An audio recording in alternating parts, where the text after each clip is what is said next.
எதுக்கு இதெல்லாம்? மரியாதை பண்ண வேண்டிய இடத்துல மரியாதை பண்ணாதான் இறுதியில குதிரை ஜெயிக்க. நல்லா இருக்கீங்களா? நல்லா இருக்கு. ஆமா, என் மேல உங்களுக்கு நிறைய கோவம் இருக்கும். அதெல்லாம் இன்னைக்கு நம்ம விட்டுட்டு நம்ம ஒண்ணு சேர்ந்தோம் அப்படின்னா நம்ம வந்து கோட்டையை பிடிக்கலாம். ஆனா இனி நீங்க கோட்டையை பிடிக்க முடியாது. நீங்க வந்து நான் கோட்டையை பிடிக்கிறதுக்கு நீங்க உதவி பண்ணலாம்.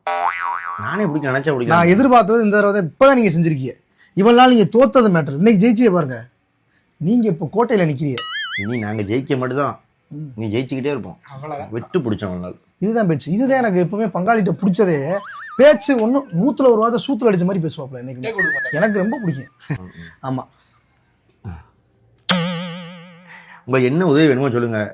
நான் ஜெயிக்கணுமா? நீங்க இனிமே நீங்க ஜெயிச்சுக்கிட்டே இருக்கணும். நீங்க ஜெயிக்கணும். ஜெயிக்க தான் போறோம். நீங்க ஜெயிக்கணும். உள்ள போய் நாங்க ஆர்சிபி அடிக்கணும், கப்பு எடுக்கணும். மாலை உனக்கு, எனக்கு தான் மாலை. கப்பு எனக்கு. சப்போர்ட் பண்ணுவீங்க? எனக்கு கண்டிப்பா சப்போர்ட் பண்ணுவேன். நான் உங்களுக்கு சப்போர்ட் பண்றேன். கண்டிப்பா. உங்களுக்கு ஏன் சப்போர்ட் மட்டும் வேணுமா இல்ல நம்ம பையில ஜிடிலாம் இருக்கேன் அவனை அனுப்பிடுவா? இல்ல அது நமக்கு தேவைப்படாது. அது தேவைப்படாது. அது அவங்களே பாத்துக்குவாங்க. பங்காளி உங்களை ஞாபகம் வச்சுக்கோங்க. உங்களுக்கு நீங்க இருக்கணும், நான் இருக்கணும். கண்டிப்பா கண்டிப்பா.